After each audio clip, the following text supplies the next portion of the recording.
So guys, may pakita ko sa inyo. Ito yung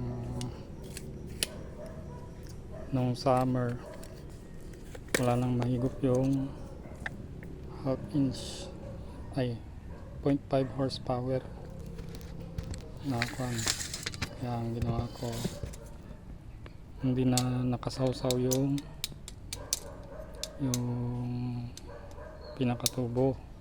Ang ginawa ko, dinagdagan ko ng tubo para sumawsaw yung supply niya. Ang pinagkon ko is itong coupling ng PVC.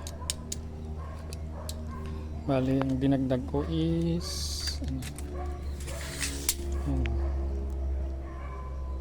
100 cm or 110 yan, 110 para sumawsaw. Ngayon, ibabalik ko na siya sa normal niya.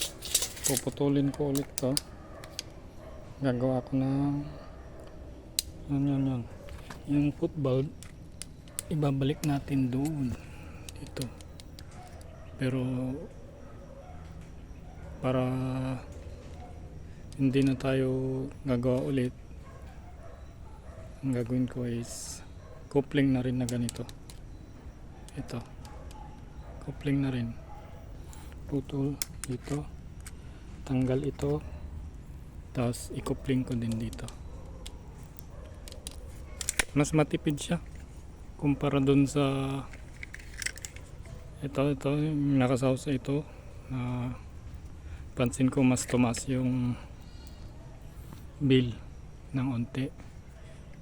Tsaka for efficiency nya ng pump,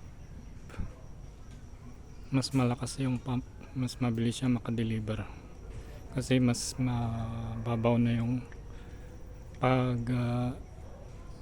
akyatan ng tubig. Kaya ganoon na lang. Pagka ganito balon yung supply nyo, tignan nyo na lang yung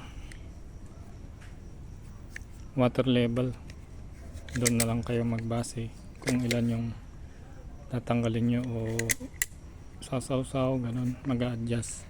As much as possible, dapat mas malapit siya sa bomba ng onte para hindi mahirapan yung bomba, hindi rin kayo mahirapan sa kuryente. Ganun lang. Thank you for watching.